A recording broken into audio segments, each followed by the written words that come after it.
Ketiadaan bergetar, dan kekosongan tempat Xiao Yan awalnya adalah keberadaan Taiksu, yang dibagi dengan semacam metode rahasia, dan Xiao Yan disegel di dalamnya. Ketika tanduk keempat dipadatkan dengan tulang yang lebih besar, metode rahasia Taiksu tidak dapat menahan keruntuhannya. Tentu saja, di saat yang sama, lubang darah di tubuh Xiao Yan tidak lagi bertambah. Saat kehampaan hancur, 3 bayangan hitam dan barang-barangnya menghilang bersamaan, seolah-olah hancur bersama kehampaan. Xiao Yan melihat Taiksu Sen dan segala sesuatu di sekitarnya lagi. Sialan, biarkan mereka pergi. Xiao Yan mengutuk secara diam-diam, saat ini auranya berangsur-angsur pulih, dan esensi mulia serta darah di tubuhnya telah terbakar seluruhnya. Tentu saja, mereka tidak bisa dibiarkan melarikan diri. Ratu berbicara perlahan. Saya melihat distorsi ruang dalam kehampaan besar tempat Xiao Yan berada. Xiao Yan mundur, dan segera 3 bayangan hitam yang menghilang muncul kembali. 3 bayangan hitam dan benda-benda di dalamnya menyemburkan seteguk besar darah, dan tubuh mereka sepertinya terluka parah. Keagungan pagoda Xiao Yan tidak hanya menghancurkan Taiksu dan menciptakan ketiadaan dengan teknik rahasia, tetapi juga menyebabkan mereka terluka parah dengan kekuatan yang dahsyat. Dia bahkan merencanakan untuk memblokir bagian dari ketiadaan ini, salah satu bayangan hitam berkata dengan suara yang dalam. Kalian bertiga tidak akan bisa pergi sampai saya menemukan identitas Anda. Jawab Xiao Yan, meskipun ketiadaan tidak dihalangi olehnya, karena Taiksu akan dibuat berpikir bahwa dia sudah menjadi penguasa yang kuat, atau adegan ini akan dimainkan sampai akhir. Ya, lalu mengapa aura Anda sekarang menurun sehingga Anda hanyalah seorang kaisar abadi? Apakah sudah waktunya untuk habis? Teknik rahasia meningkatkan kekuatan Anda. Bayangan itu mencibir. Menurut Anda apa serangan tadi palsu? Xiao Yan menjawab dengan tenang, masih memandang ketiga sosok hitam dengan jijik. Anda akan tahu apakah itu benar atau salah setelah Anda mencobanya. Soi Ying juga merasakan keanehan aura Xiao Yan saat ini, jadi dia memilih untuk menguji Xiao Yan dengan tegas.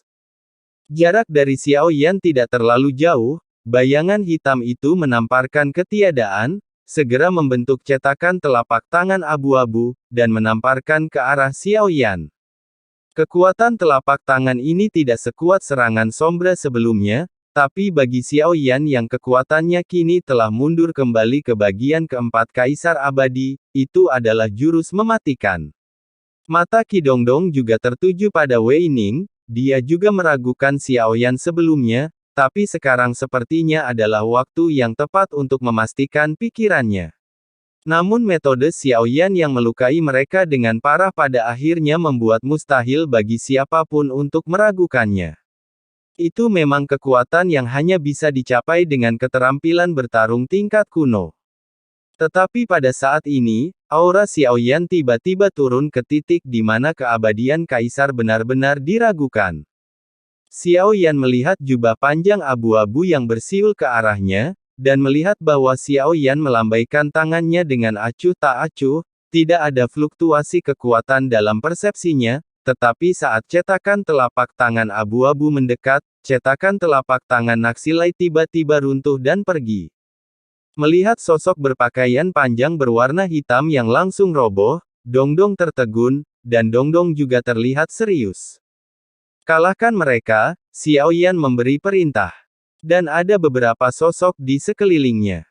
Kabupaten Ning, angka-angka ini juga menutupi wajah mereka, dan semuanya memancarkan fluktuasi yang kuat. Setelah Xiao Yan selesai berbicara, dia mundur.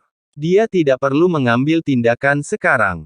Mereka berempat menderita trauma yang cukup parah akibat 4 injakan Xiao Yan, sebelum mereka bisa pulih, mereka dikepung dan ditekan. Mata anjing muncul kembali ketika Xiao Yan kembali ke Fearless tempat Ratu berada. Sebelumnya, mata anjing disembunyikan oleh Xiao Yan di gerbang anggur pagoda Zichen Suling. Selama Xiao Yan tidak mati, mereka tidak akan dapat menemukan mata anjing. Saat pertempuran dimulai, Sosok yang tak terhitung jumlahnya di beberapa bahtera besar melonjak seperti sarang lebah. Luas dan luas. Karena ada banyak prajurit Taiksu yang harus dihadapi di sini, dan tidak mudah untuk menghadapi mereka yang mengenakan baju besi Dewa Kekosongan. Itu sangat berbahaya sehingga rahasianya hampir terbongkar. Xiao Yan datang ke sisi ratu, menggaruk kepalanya dan tersenyum pahit. Xiao Yan melambaikannya dengan santai tadi, jubah panjang yang dikalahkan sebenarnya bukanlah kekuatannya, dia benar-benar hanya melambaikan tangannya, untungnya, permaisuri mengerti apa yang dimaksud Xiao Yan. Kekuatan dewa ini, bahkan dengan kekuatan Qixing Yuan Shen, tidak bisa ketiga bayangan hitam itu bahkan lebih kuat dari Dongdong, bahkan pukulan biasa setelah terluka mengandung kekuatan yang tak terbayangkan. Aura di tubuh Xiao Yan melonjak saat ini saat klon jiwa kembali, ada tanda-tanda peningkatan kekuatannya. Itu karena avatar para dewa asli datang jauh-jauh dan mengambil bintang dan jiekong yang tak terhitung jumlahnya. Meskipun bintang-bintang dan jiekong itu dijarah oleh Taiksu, mereka tetap memberikan sinar terakhir energi dunia pada Xiao Yan, karena Xiao Yan setuju tapi mereka pasti akan melakukannya, membalas dendam untuk mereka. Ketika energi dunia ini berkumpul di tubuh dewa, itu memberi Xiao Yan kesempatan untuk membuat terobosan lain. Xiao Yan duduk bersila. Dengan ratu di sini, tidak perlu melakukan apapun. Dia tidak perlu terlalu khawatir, dia bisa benar-benar tenang dan menerobos kekuatannya saat ini. Setelah memasuki keabadian, kecepatan peningkatan Xiao Yan sebenarnya meningkat dengan kecepatan yang luar biasa. Hal ini juga sepertinya mencerminkan bahwa pertarungan antara Sensei Taiksu akan segera pecah. Waktu yang diberikan kepadanya sudah sangat singkat, dan Xiao Yan harus menjadi lebih kuat secepatnya. Ratu juga mencoba yang terbaik untuk memikirkan cara merencanakan ceritanya, hanya untuk membantu Xiao Yan dan Sensei menunda lebih banyak waktu. Melihat Ratu Xiao Yan yang sedang duduk bersila, mata indahnya yang lembut dan santai menunjukkan banyak kerumitan. Akhir seperti apa yang dia lihat sebelum dia bersedia mengulangi kesalahan yang sama. Namun apakah hal ini benar-benar dapat mengubah hidup Anda? Ratu bergumam dengan suara rendah. Tentu saja, dia memastikan suaranya tidak akan didengar oleh Xiao Yan. Xiao Yan sudah malu menanggung tekanan itu, dan Ratu berharap dia bisa menanggungnya lebih banyak untuk Xiao Yan. Melihat pertempuran di depannya, Ratu berdiri dengan tenang di bahtera. Dia sudah membuat semua pengaturan, tunggu saja. Meskipun jumlah orang di Void tidak sebanyak-banyak prajurit Taiksu, tanpa Jenderal Taiksu, akan sulit bagi para prajurit Taiksu ini untuk melawan. Bagaimanapun, mereka bukanlah prajurit Taiksu yang bertanggung jawab atas pertempuran sebenarnya. Hanya masalah waktu sebelum menghadapi dewa penghancur abadi yang lebih kuat. Setelah sekian lama, seluruh medan perang perlahan berhenti dan seseorang segera maju. Laporkan kepada Ratu bahwa mereka berempat telah ditangkap hidup-hidup dan disegel. Apakah semua area Taiksu ini perlu dibersihkan? Sosok yang datang untuk melapor itu memakai topeng, sehingga dia tidak bisa melihat penampilannya dengan jelas, tapi dia hanya bisa melihatnya mengepalkan tinjunya dengan hormat. Jangan hancurkan armor dewa palsu pada mereka dan simpanlah sebanyak mungkin.